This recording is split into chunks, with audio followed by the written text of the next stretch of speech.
Doggo. Let's grab my streaming setup over here. I haven't actually tried using this contraption yet. I got a new light microphone situation, so we will see what happens, my friends. We will see. First step, does this work? And before I started streaming, but you know what? Ain't nobody got time for that. Ain't nobody got time for that.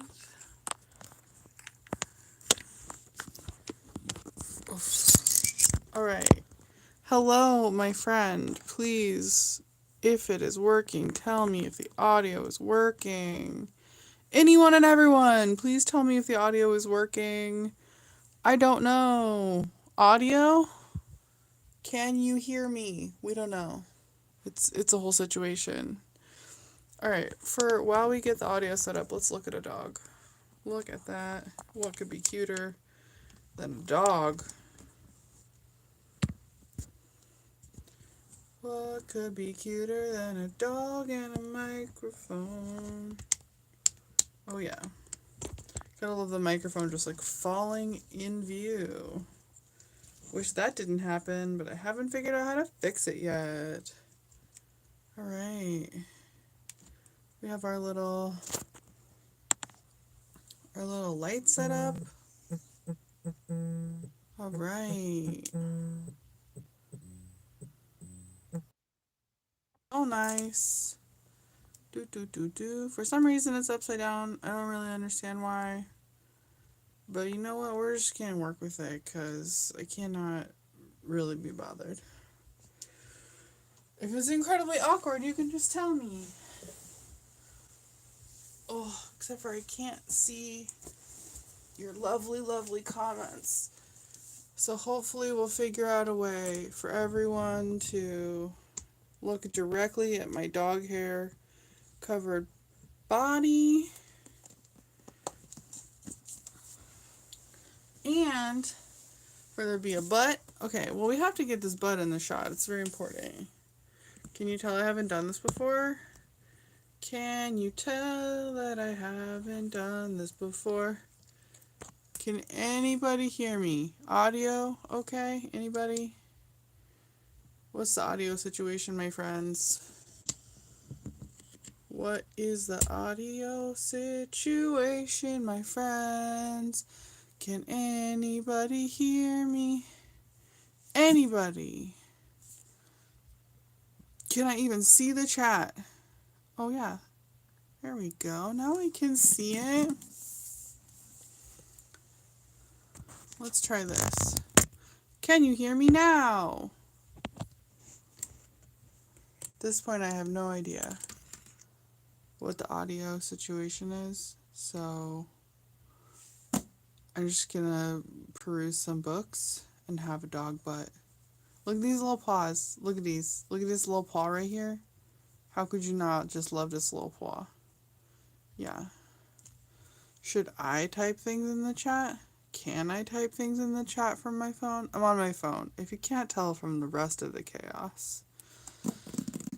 Anyways, so we're not looking at I did just finish. Oop, there we go. I just finished this one. It was mostly just a perusing for examples. It's not the book I actually wanted. I wanted a beading book, not a bead making book. But sometimes you just take what you can get, bruh. So I have 1, 2, 3, 4 books that we gonna investigate on this here streams. Library haul. Big important art book. I'm gonna have to. It's upside down. Alright, whatever. Why is it upside down? Nobody knows. Can I make it not be upside down by orienting the phone? Nope, apparently not. Whatever.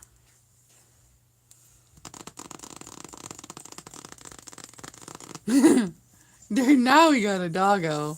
Now we got a doggo. This is Omelet. This is my little Omelet. Yes. She is 1 year old, and she is a husky mountain dog mix. We don't really know what kind. Oh my gosh. Did anybody see my new thumbnail? I made it today, right before I started streaming. So I did try streaming on Twitch, and honestly, I didn't like it. So I'm back to good old YouTubes. The good old fashioned YouTubes. Because you know what? I can't with Twitch. It's too many things. It's too many things. Okay? I just can't. I have a lot of feels today. I have been really sick, so we have been stuck in this bed all day today, huh? We got out yesterday, but the day before we had a migraine, and today we had a migraine. Oh, look at this dog. This is my dog. Yes, she takes good care of me. I like this. A big, important art book now with women. Very important. To put women and, queer, trans, and non-binary people in your art books, because otherwise, who is you even talking to, my friends? Who? That's a good texture. Should I have put my glasses on? Maybe. Am I going to? Not even like a little bit. I read a ton of books from the library, but not until recently have I been getting like art books. And I started out with like some photography books, and then I got some like art how-to books for like embroidery and stuff. We got abandoned by a dog, so sad for us. That is just sad for us, huh? That's okay. Is this little light helping? Okay, we're just gonna experiment with lights for a second. You have to, bear with me. Yeah, that little light is good. It's tiny, but it is effective. You know what? Looks good. All right. Well, we're fiddling. So I've been experimenting with like finding books because I already read like 250 books a year or something. But I wasn't doing any image consumption. It was just like text. Those were just like books I was reading. And then I was like, okay, fuck this. I need graphic novels. So I've been reading a ton of graphic novels. So in a future live stream, when I get my next batch of graphic novels, I will definitely do a stream of those. Drink your water.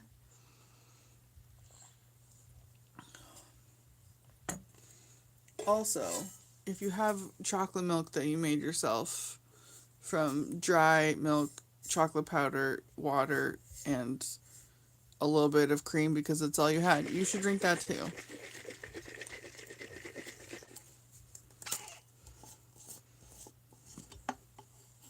It's like a weird, bubbly object.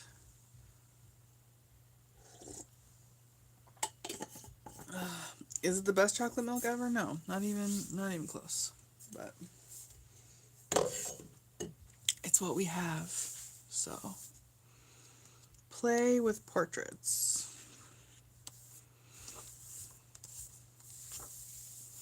Did I immediately get chocolate milk on a library book and have to wipe it off? Yes, just don't tell anybody. Just don't tell anybody that I got chocolate milk on my library books. Okay. Shh, it's our secret, internet. I don't entirely understand where the camera is. There we go. I guess you could be closer, huh? But, we don't always get what we want, friends. We don't always get what we want. Should I try and get you closer? It's a live stream. I'm allowed to experiment and fuck it up. Okay, ready? I'm going to lower the tripod toward the book. Is that better?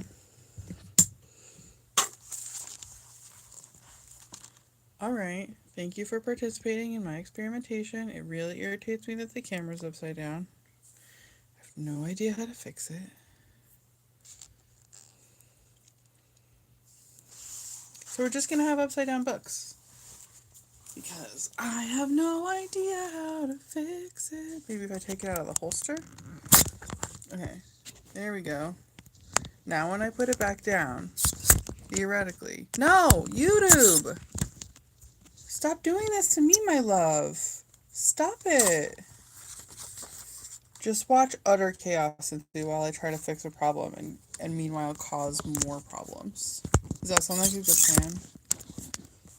Is this the most chaotic live stream I've ever done? Probably.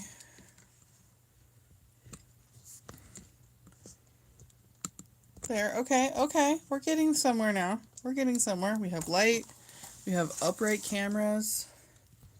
Or at least cameras that are vaguely in the right place. Oh, see? We got this. All right.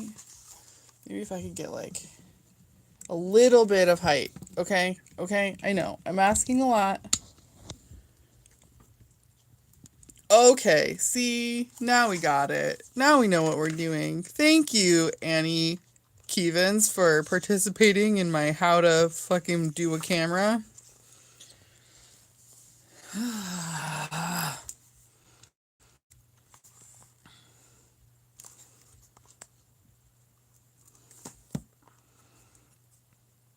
Yes. Interesting. Okay. Painted on textured canvas or maybe canvas board. Oil on paper. But the paper has like a very canvasy texture. I don't know if you can see it on camera, but there's like a lot of texture in the surface that Annie is painting on here. Which is interesting because it makes the unpainted sections, or at least the lightly painted sections, like super smooth. And then the actually painted sections have like this slightly like a dot effect, which is like interesting. It gives it a little bit of that Liechtenstein halftone quality. But I love the just like high gesture of the lips, especially. They're so beautiful and so refined and yet like very light touch. And especially done in oil paints, these are very just light.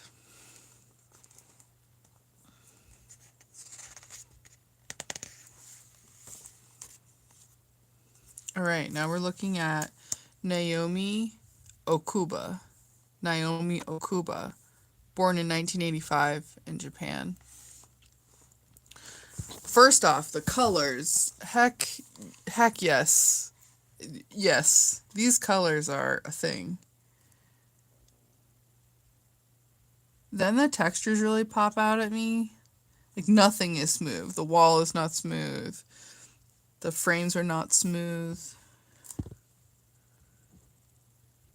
Oh, maybe that is an artifact of the printing. Can't tell. Huh.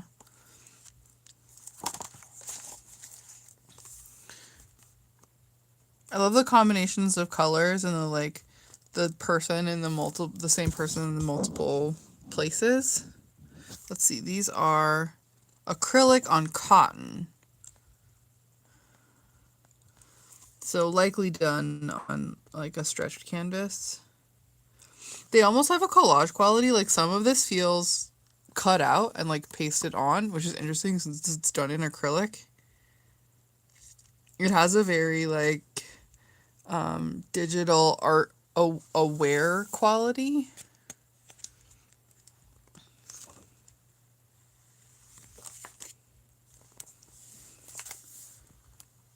Interesting that they bring in, I'm going to use they for all the artists because I don't know any, you can't tell from someone's name what their pronouns are, so we're just going to go with they. If I'm misgendering one of them, I apologize. Bringing in these, for a Japanese artist, like bringing in these patterns is super interesting because as an American, I would read that as like a Dene pattern or a Navajo pattern. But maybe there are references of those types of pattern in Japanese art that I just don't know about. But the differences in realism between different sections of the painting is amazing. Like, there's very little realism in the plant, but then the hand is like very detailed and like very rendered, and like the skin on the, or even like the hand and the fabric next to the hand. This section is like highly rendered, but then back here we get sort of like less rendered as we go out from the focal point. Interesting that you know there's this common theme of like you never see the artist's face. Let's see down here. It says, we struggle and are ashamed by ideal images given to us by mass media. When we are overly exposed and consume images in the media so much, we become confused about what is real and what is fake. As a result, we become addicted to those images, those images create hunger for buying more things, question mark. Are we living in unknown time, under influence by others? There is no limit of questioning, but the truth is always hidden underneath the beautiful surface. Huh, that's interesting. Is that a quote from the artist? I would hope so. But here, this is another good example of like both the influence of collage and the use of realism to direct the eye. So this is very flat. These curtains, very, very flat. And if my camera won't focus, sorry, there's just nothing I can really do about it.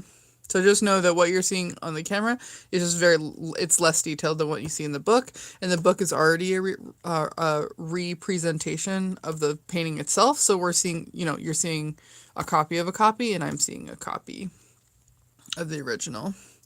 So I'll just try to describe what I see to help your eye see past that double layer representation. So, okay, the curtains, the wallpaper, here, they all have this super, like, flat, almost like illustration in Illustrator quality. And then we see down here this very red drop shadow happening around the bottoms of all the furniture and around, like, the backs of here. Again, flattening the space of the painting, make it look more like a 2D layer over another 2D layer, like in Photoshop. But then we get into like this piece of furniture and then the person, and the person has this hyper realistic quality where the fingers, the hands, the skin are all a lot of attention has been paid to that particular part of the painting. So instead of focusing on the face, what happens is that you look at the painting, you focus on the hands, and then your attention kind of like pools out from that focus point of the hands. And my attention goes this direction up towards this frame.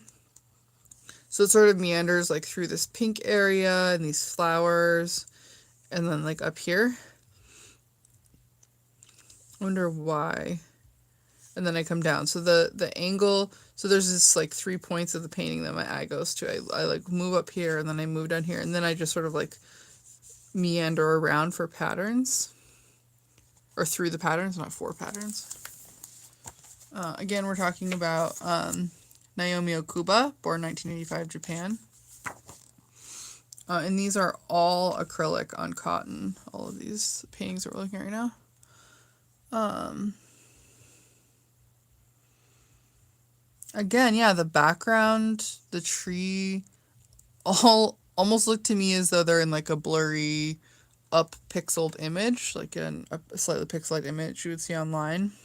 And then this like hyper realistic figure looking off into the distance. So yeah, your eye lands on the figure, and then I come down toward the feet, and I'm like drawn sort of into this before I'm like looking at the details of the tree. And then very last, I like sort of see the border, which is again, a repetition of this pattern that he, I don't actually know, put in their paintings.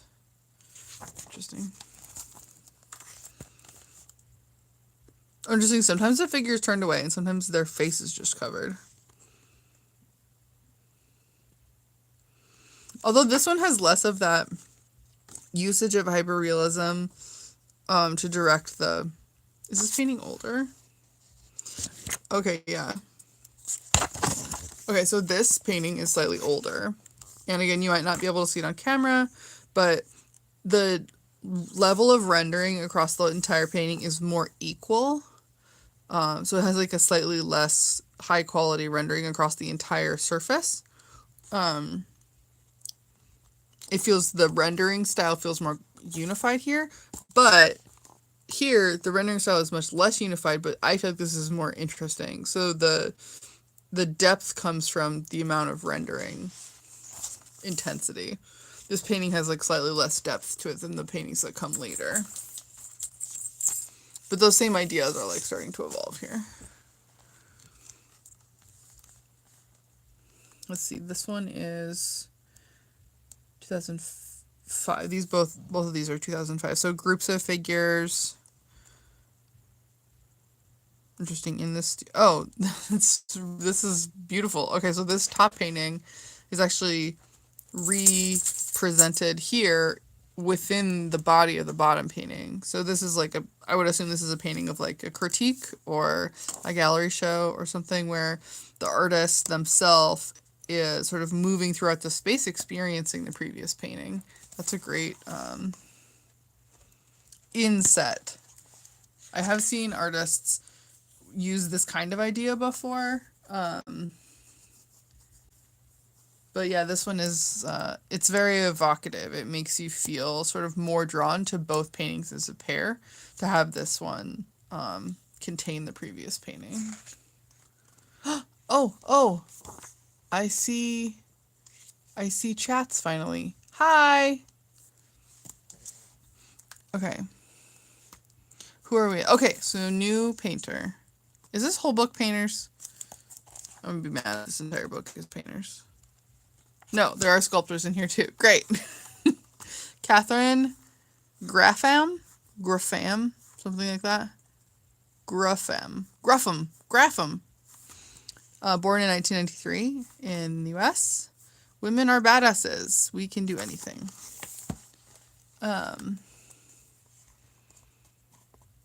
So we're looking at oil on wood, which makes sense for the scrapiness, the scraping away of paint.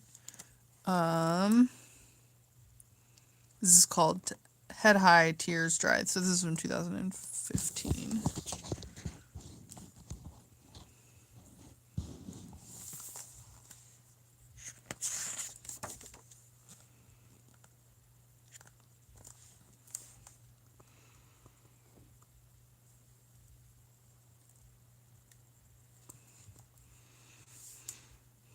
This is another, like,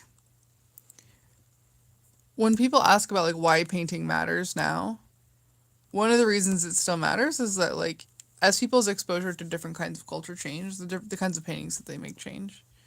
This is another example of a person who's been exposed to digital images and is painting in response to that kind of digital image culture. So you can see that the face is, like, sliced through.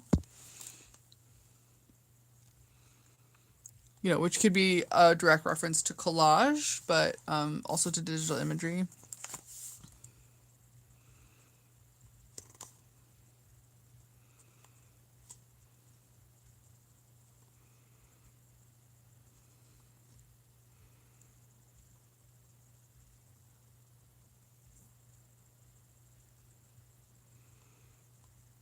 Interesting that the faces are not clear, like they're not clearly emotive. You can't tell like what they are trying to say. There's no clear message in the face. Instead, they are sort of more guarded. The paintings are more guarded.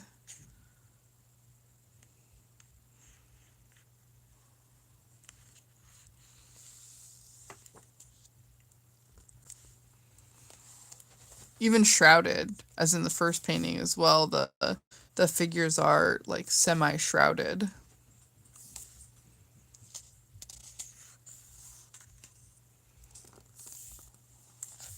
All right, chapter 2. Tell a visual story.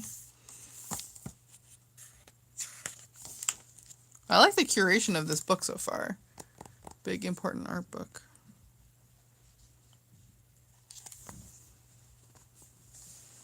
It's sort of similar to the art.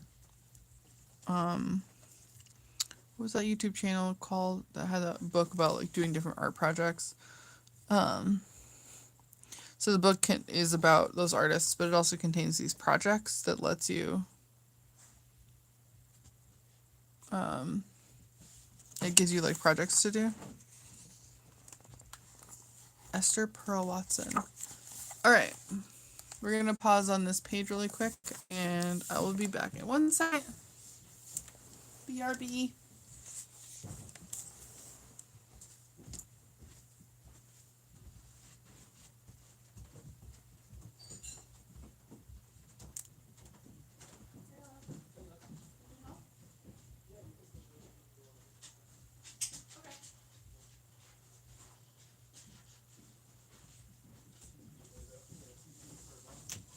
Good job.